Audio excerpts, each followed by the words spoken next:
Hard to heard tell. Okay, this is basically like Christmas for this guy. You've seen him frequently. He is our go-to for movie stuff. He is a double board certified critic. He's one of those real deals. He's not just one of those internet guys anymore. Luis Mendez of the Mendez Movie Report. And of course, we're going to talk about the Oscar nominations, which is Christmas Day for him. How are you, sir? Have you recovered yet? Well, what I'll say about the nominations right off the bat is that they were everything, everywhere, all at once. Very good branding. Yeah, the sweep almost of just about everything you can get. Everything. Look, let's just start right there. This has got to be the favorite for Best Picture in all the major awards right now, does it not? I mean, they've got an actor in every award.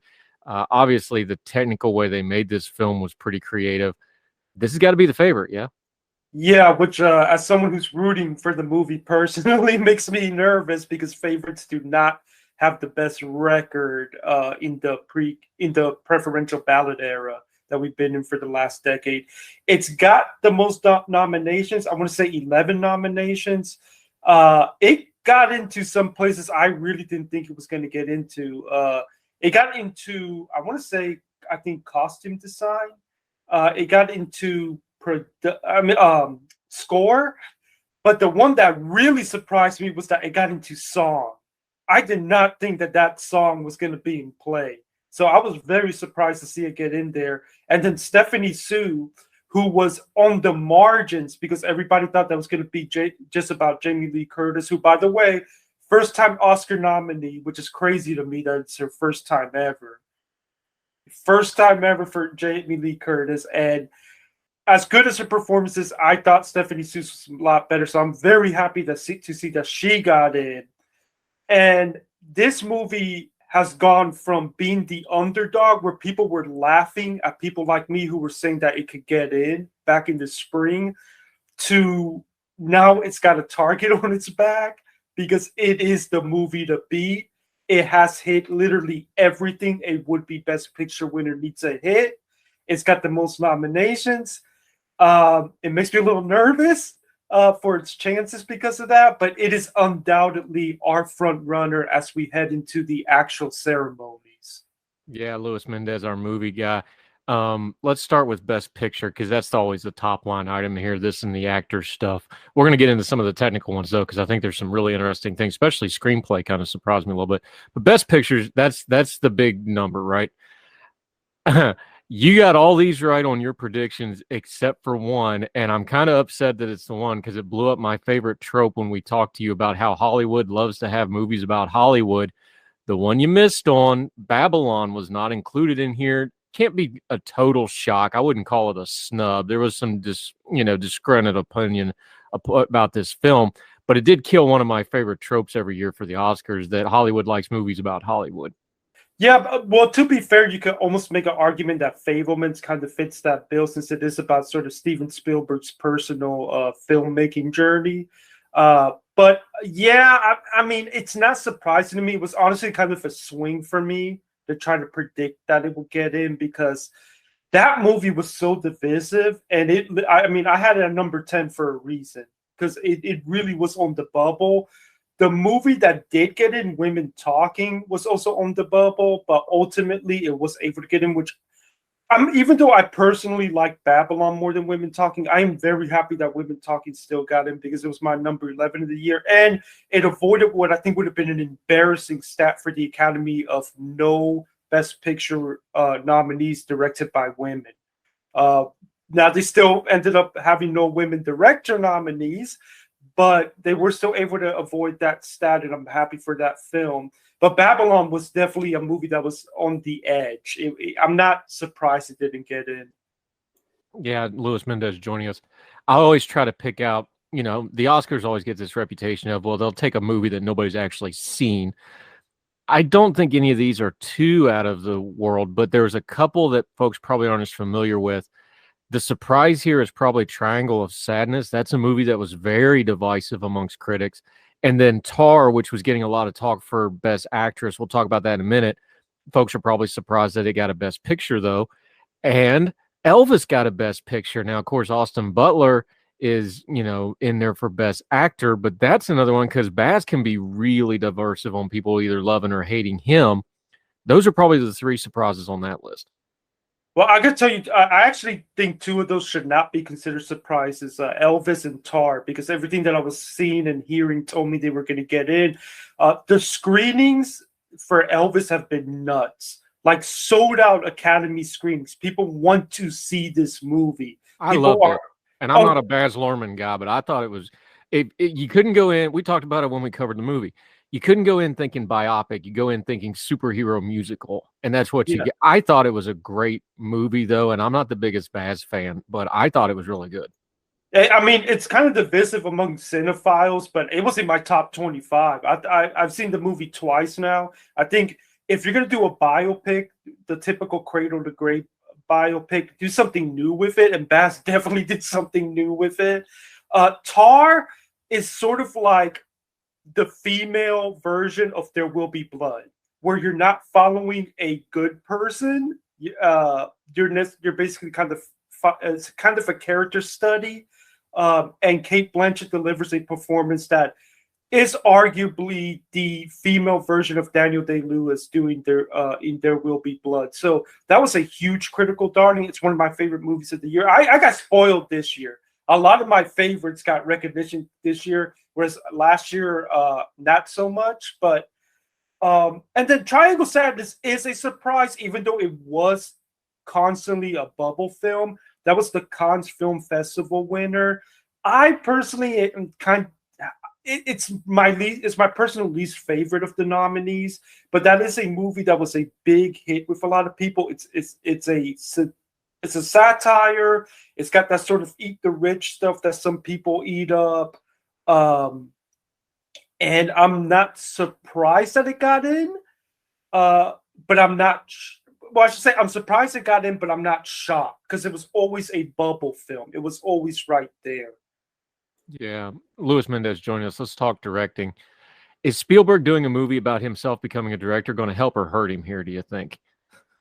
Well, on paper, he should be the favorite. The problem is that these two dudes who made a movie that has become one of the biggest surprises of the year have come along in the Daniels, who, by the way, are only the third duo in history to get a Best Director nomination. They joined, the fourth duo. They joined the directors of the original West Side Story, Warren Beatty, and another director who, unfortunately, his name I can't remember for heaven can't wait, and of course the Coens. They've kind of come along and ended up becoming the big critic favorite. They've won everywhere except the Golden Globes. Spielberg won at the Globes. The problem is the Golden Globes has a very mixed record of matching with the Oscars, and there is a possibility that DGA will tell us if Spielberg can't win at DGA, I don't think he's winning director at the Oscars because DGA is the Directors Guild, and if they don't vote for Spielberg, I don't see him winning at the Oscars. And he's already got a big hit that he didn't get a director nomination at BAFTA, which is a bad sign. But he is definitely the favorite. But in hindsight, we may look back and see that the Globes was just the Globes being the Globes, and that this entire time it was the Daniels. After all, they did direct the movie that has the most nominations. Yeah, let me tell you my pick for director. And again, I'm the Philistine. You're the cinephile here. I've made no bones about my two favorite movies of this year. It was Top Gun Maverick and it was Banshees. I think Martin McDonagh would be my director pick here. Now, here's one of those insider things, and you can explain it. They've got 4 actors and actresses up for awards already. It would really be something that's seen as an actor-carried movie. But I thought this movie and the directing of this movie, the way the landscape is very much a character of this movie. The pub that's at the center of it, they actually built it on location because they wanted the location first. That was all built from scratch. I think he's going to get penalized because there's such good acting in this movie, but you don't get good acting without good directing. I think he really accomplished something with this film, even if he doesn't win, but that would be my pick. Well, he also suffers from the infamous thing that the director's branch is they're very hesitant to award people who are writers or actors turned directors, and McDonagh did start out as a writer. I don't think he's got a shot at director, but I do think he is definitely in play for screenplay. But again, like Spielberg, the problem McDonough faces is that these two dudes have come out of nowhere into Daniels and made a movie that is so original that it could just end up costing him. And the thing is that if Everything Everywhere Once does not exist, Banshees is the critic pick. Banshees is the movie that's sweeping everything, and Banshees is right there in it. Now, I love Banshees myself, but the thing that is holding me back from believing it can win on a preferential ballot is that it's got audience scores that remind me of The Power of the Dog, where I don't feel this way, but I know a lot of people out there who feel that the movie is depressing and that they walk away from it kind of feeling down. Now, it's a dark comedy. I don't personally feel depressed by the movie, but you can't ignore that when you're thinking about what does well on a preferential ballot. So even though the movie is right there with Everything Everywhere, and if you look at all the stats of what do you want to hit if you want to win Best Picture, it really does seem to be Everything Everywhere versus Banshees. Everything Everywhere has that crowd-pleasing thing in its favor, but it might also be a little too weird for some of the older voters. But then you have Banshees, which maybe might be too depressing for some voters. So it's going to be interesting to see, which is why that sets up the potential for a dark horse that busts all the stats, which could end up being Top Gun Maverick. And we'll talk about screenplay because that was a big show for it there. But yeah, McDonough, I love this directing as well, but he's got a big climb. Yeah, I think the two Daniels get the best director here, and maybe Spielberg on the sentimentality. We'll see how that one shakes out.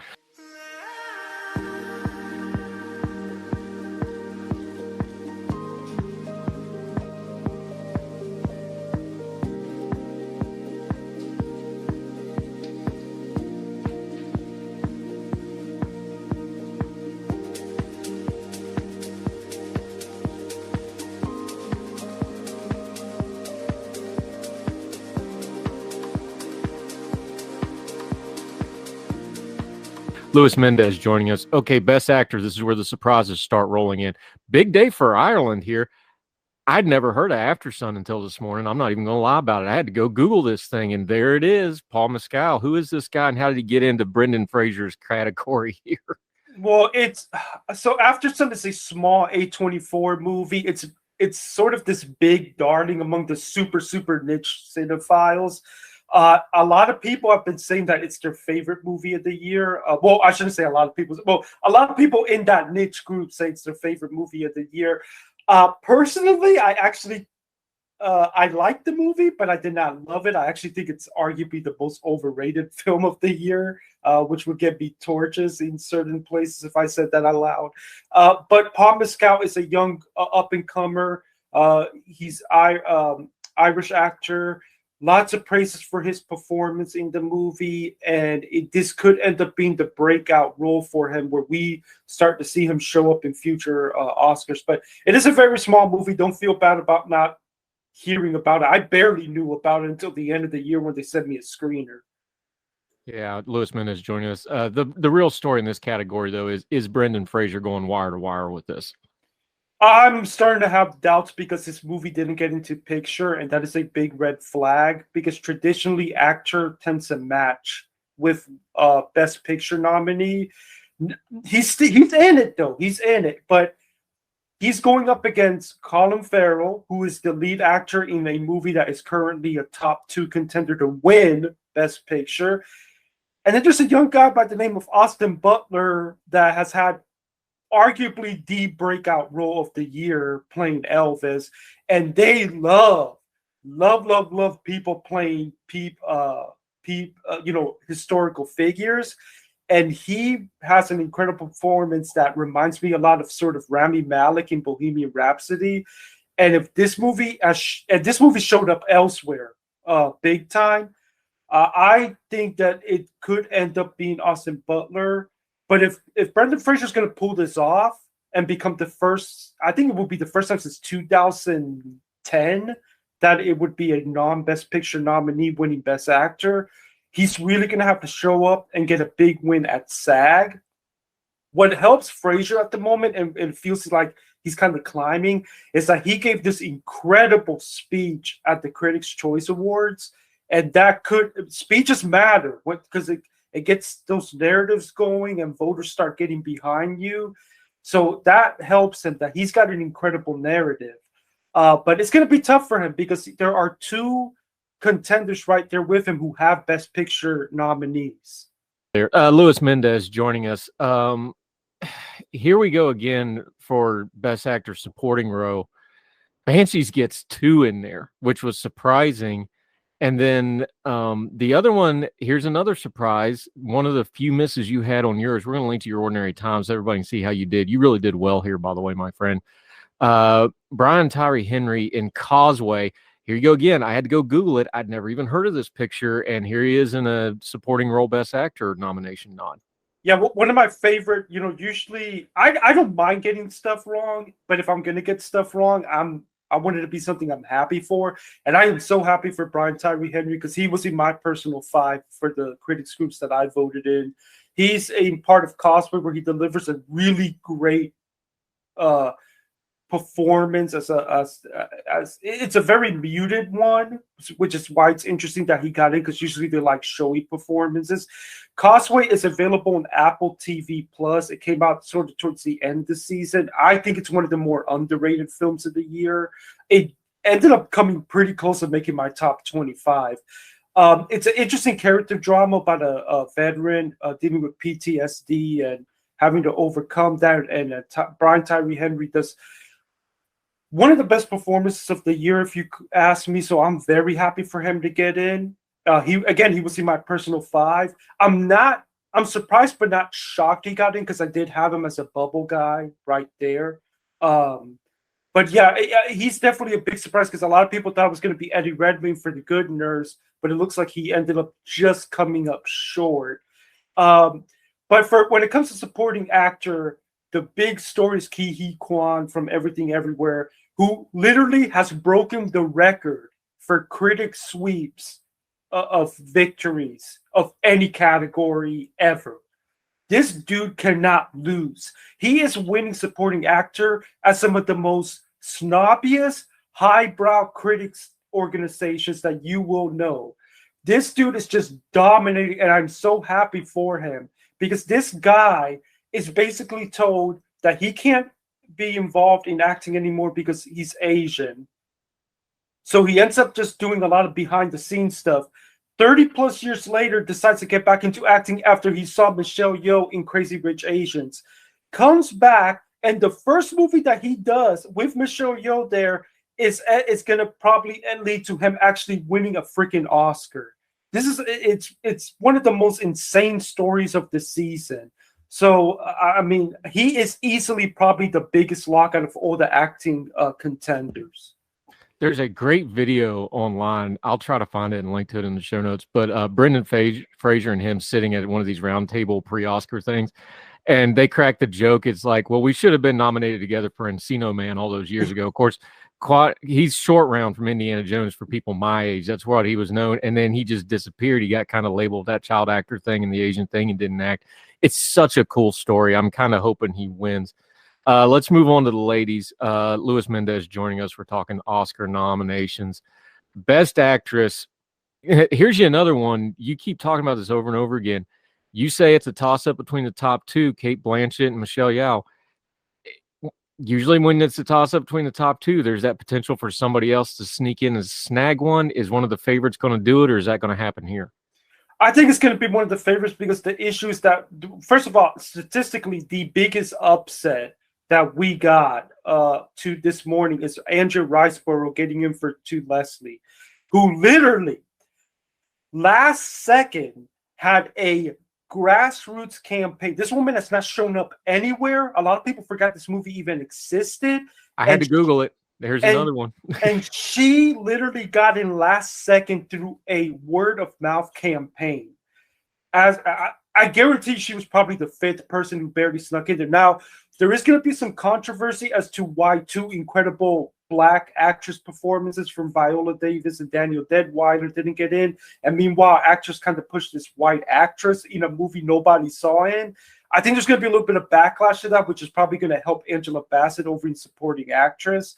But when you look at who's going up against Kate and Michelle, it seems like, with all due respect, sort of also rants where the nomination is the win. I don't see a situation like the infamous thing that happened in 1951 when it was Betty Davis versus oh shoot, I forgot the woman who played Norma Desmond, and they ended up splitting the vote, and they ended up leading to a big upsetting actress.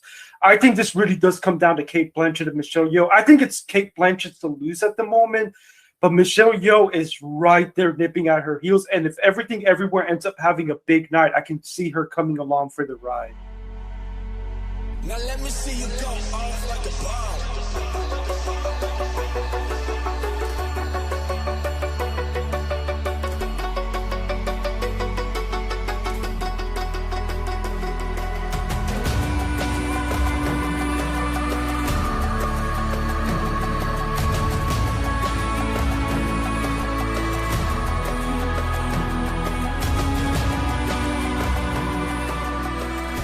Luis Mendez joining us. You just mentioned it. Let's just go ahead and talk about it. Best Supporting Actress. I got it. The popular people's vote here is going to be Angela Bassett for a lot of reasons. One is she's just awesome and everybody loves her, and she's been criminally underused in her career, in my opinion, although some of that's her picking her spots. It's been a long time since she's been up at the podium. She's wonderful.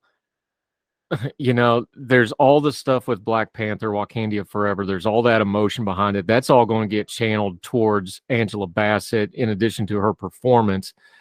Is it going to be enough, though? Because you've got two from Everything Everywhere All at Once in the same category. You got the Whales back in there, and Carrie Condon, who was awesome in Banshees, doesn't work without her. She's the pivot that makes that whole male-driven angst fun ride of dark comedy work. And again, I love that movie. Is Angela Bassett the favorite? Is she going to win it? She is the favorite. The problem that Angela Bassett's going to have to deal with, though, is that she doesn't have a Best Picture nominated film. And the question is, can she win at BAFTA? Because BAFTA makes the Academy look like the People's Choice Awards. There's a reason Top Gun Maverick and Black Panther Wakanda Forever didn't show up as much at BAFTA.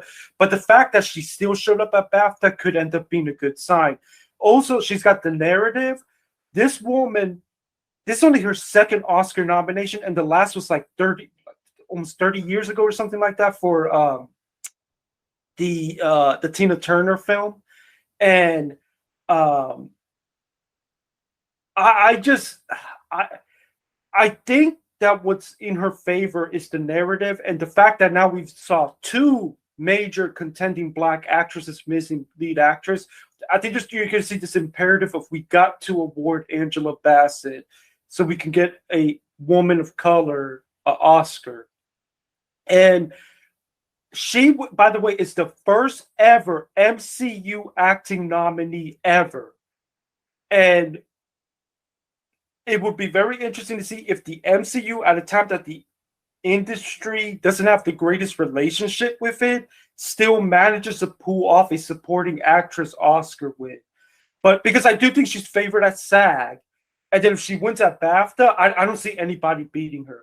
But if anyone's going to beat her, I think it's Carrie Condon, because she is in a top tier Best Picture contender. She's probably the favorite at BAFTA, given the bias of BAFTA being British, and the Everything Everywhere ladies are going to split the vote. So it does look like she's the favorite, but I wouldn't call her a lock like Ke Huy Quan looks like. It would be funny if Carrie gets the one Oscar for Banshee out of the bunch. When you kind of look at how this all shakes out in a male-driven movie, that would be really funny. But you can kind of see a path for that happening here. And it would actually match with recent trends where the supporting actress winner is that movie's lone win. Like if Banshees just ends up not getting anything else but she wins, that actually matches with recent trends for supporting actress. Yeah, and again, I love that movie. That movie don't work without her performance. That's the fulcrum of that whole thing.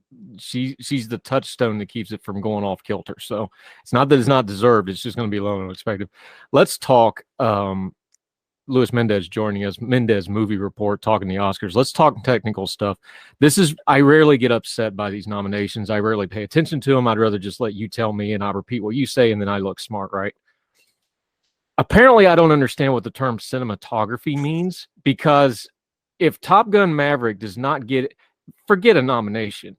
That's the most cinematographic film I've seen in my lifetime, probably.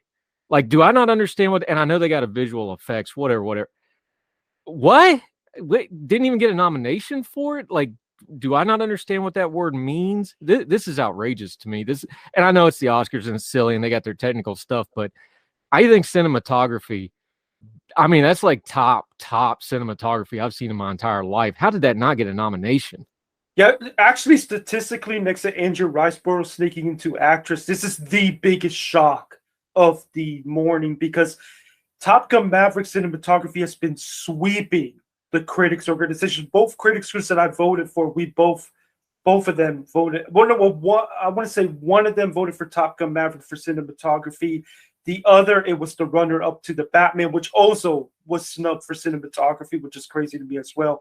Top Gun Maverick, it's interesting because it doesn't feel like it's a lot of critics' personal number one in cinematography, but it's the one that, as a consensus, they definitely agreed on as among the best. And that's why I think you saw it sweeping across the board.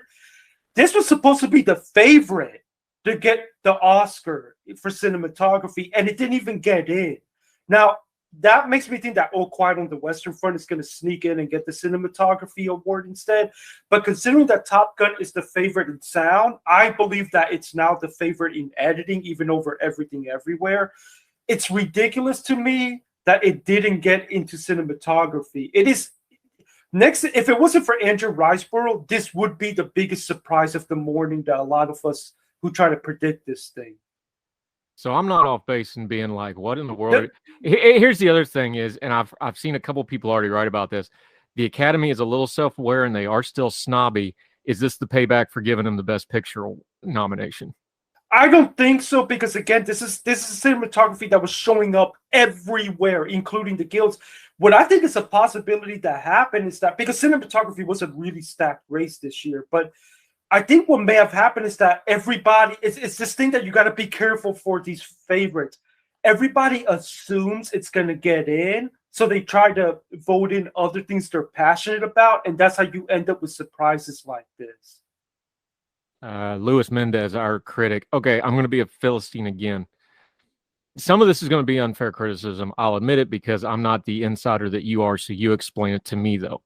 We have things like, we just went through cinematography. Okay, cinematography is kind of a wide berth because there's digital now. There's a lot. I understand that's got a spectrum to it. Visual effects, that's an even wider spectrum. That's got a lot of give to it, right? Here's my question. By the way, visual effects is an absolute lock. Everybody already knows Avatar is going to win that. And I'm okay with that as visual effects. I wouldn't give, this is me, Philistine, you're the expert, you explain. I wouldn't give Avatar a cinematography nod, because it's not cinematography. It's more like animation. And I know we're going to keep animation to it. So animation's its own debate at the Academy right now, and I understand that. Like, we'll talk about Pinocchio in a minute. They spent like 3 years doing stop motion for that thing. Is that really still animation at that point? You can debate these things. Avatar, as brilliant visually as it is, that's not cinematography to me. That's more animation and computer than making a movie. And I know this gets into niche stuff and what you just call it and things like that. But that's why I get a little under the collar with the Top Gun thing. I was like, they went out and shot that thing live with very little CGI. Avatar's all CGI. Do the categories accurately express what we're doing in movie making right now? Because it kind of feels like, look, visual effects, absolutely Avatar wins. It's a visual effect. Do we need to kind of maybe modify some of these? Because it doesn't seem like they're keeping up with the kind of movies we're actually making now. Well, you put me in an uncomfortable position, because Avatar actually had my favorite cinematography of the year, even though I did have Top Gun in my ballot. Granted, but you understand my point. They're not pointing a camera at a landscape and lining up the light, which is what kind of traditionally cinematography is. They're doing, and I understand the technology, and I marvel at it.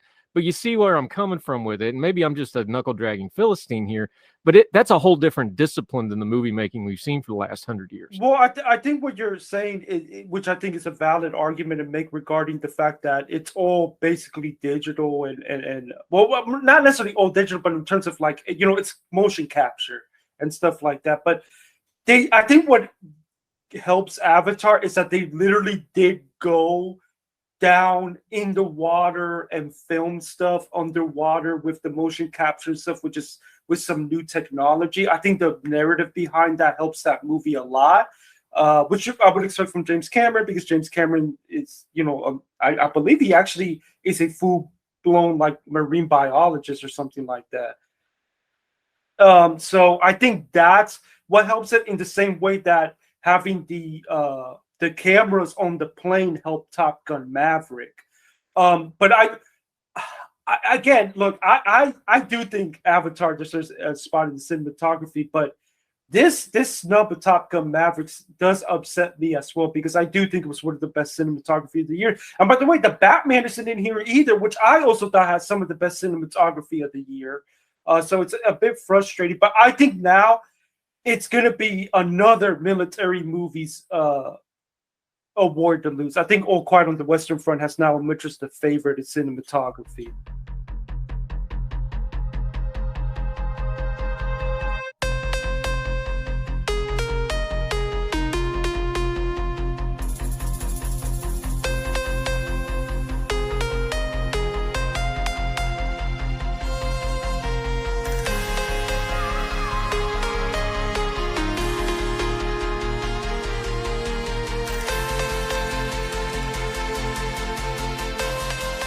Yeah, Luis Mendez. All right, let's put a bow on this. The Oscars are coming. Of course, Everything Everywhere All at Once is now the favorite. They've got 11 nods, so they're probably not going to get into the double-digit, you know, clean sweep category of the Oscars. Let's put the over-under. Let's call it 8. 8 wins, over-under. Under. Because even movies that have a lot of nominations and still go on to win picture and everything, even they in this era get like 4 less wins, because we are in an era where you're seeing voters spread the love more than they did in the old days, where whatever had the most nominations was probably going to sweep a lot of awards. All right, let's just run through the list real quick here. All Quiet on the Western Front and Banshees both had 9 nominations each. How many? And Banshees, half of those are for acting, which is really remarkable. Tells you what quality this film was. How many nods do you think both of those get with 9 nominations each? Definitely under. I think All Quiet is going to have a shot to split text with Top Gun and Avatar. Banshees has the problem that it keeps being the number 2 at the moment to a lot of things. So I would say that unless Banshee suddenly becomes the front runner for picture, it maybe only escapes with 1 or 2 wins.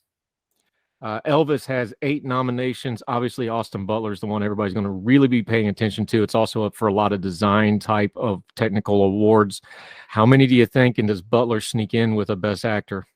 It's all about Butler. He is that film's biggest chance at Oscars, and if he wins, I guarantee you makeup's going to come along with him. All right, good point. Fabelmans, of course, this is Steven Spielberg being Steven Spielberg to a certain extent. They're up with 7. Yeah, this all hinges on best director, right? If he wins Best Director, they'll get a couple more somewhere in there. Fabelmans is all hinges on Spielberg, and if he's enough, because that movie has been fading of late, and there's been stories that Academy voters don't like it as much as we thought they would. But Spielberg is that movie's best shot. If you start to see that Spielberg can't even win at DGA, there is a possibility Fabelmans gets nothing.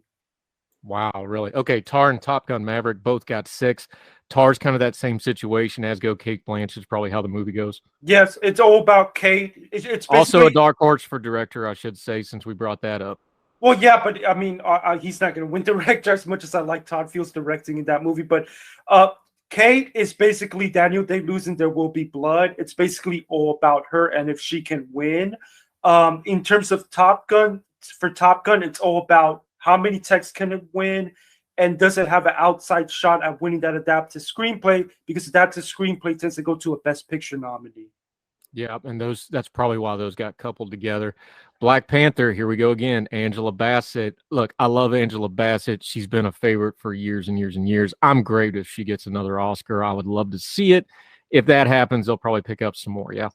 It's all about Angela Bassett. The movie does have chance at a couple texts, particularly costume design, but it is all about Angela Bassett, and she is that movie's chances. All right, finally, Luis Mendez, Mendez Movie Report, our expert, your favorite Oscar category. Who's winning Best Song? I really hope it's Natu Natu from RRR, that where it finally showed up somewhere, and that performance at the Oscars is going to be so much fun to see. I'm going to go with Natu Natu, but keep an eye on what's it called? Hold My Hand from Lady Gaga from Top Gun Maverick. That is the song that has been right there with it. I got a bad feeling about the song category. I'm getting Phil Collins kind of vibes about sneaking in with a very generic. I'm getting a bad feeling about best song category, buddy. I'm just telling you. I'm good with both of those. I think those are both winners. Look, my family's got Hold My Hand on repeat right now because we all love Top Gun and my kids all love Lady Gaga. I got a sneaking suspicion though, man. I'm just a little worried about how that nomination shook out. Well, so which is the one that you're scared of? The Black Panther song? I'm a little worried about the Back Lift Me Up sneaking in there. Not that it's not a great song. It's a good song. Yeah. It feels like that Phil Collins Oscar. It's that catchy pop song is gonna sneak in there and everybody's gonna be like, wait, how'd that win? Well, if anybody's watching the ceremony, if Everything Everywhere actually pulls off best song, it's gonna win picture, but because there's no way it should be winning best song. It's literally snuck in there. So at the very least, we'll know that if it wins best song. I love me some Rihanna, but like she can't have the Super Bowl and an Oscar within a month, 2-3 weeks each other. That's not fair. Can't do that. And I gotta tell you, that's some good campaigning right there for her too. She's gonna be at the Super Bowl before they start voting. You want to talk about everything everywhere all at once? It might be her this year. Luis Mendez, let folks know where they can follow you. The Substack's great. He writes at Ordinary Times. We're going to be doing this again when it comes Oscar time. We'll see how we'll do. Buddy, let folks know how they can follow you and keep up with you until we see you again, my friend. Mendez Movie Report.substack.com. Get all my thoughts and Oscar predictions there as well. Facebook, Instagram, Twitter. If you got Letterboxd, if anyone's on Hive Social, Mendez Movie RPT. I'm everywhere there. And the YouTube is coming. I know I've been saying for months it's coming, but it is coming, and I've got a plan to do a Best Picture series looking at all the Best Picture races going all the way back to the very first Oscars when it was Wings versus Seventh Heaven. We need to do an episode on your early work too, because I'm going to talk Metropolis some with you and some of those early works, folks, because a lot of those are public domain now. They've started to where you can actually just watch them on YouTube. We need to do a whole episode on that. Some history of cinema. First ever Best Picture winner is now officially public domain. Isn't that amazing? It's good stuff. We'll do a whole episode on that, man. Remind me. Luis Mendez, appreciate the time, buddy. Try to recover from your busy morning of enjoying yourself. Hey, thanks for having me. I love being here every time I get the chance. Anytime, sir. Thank you.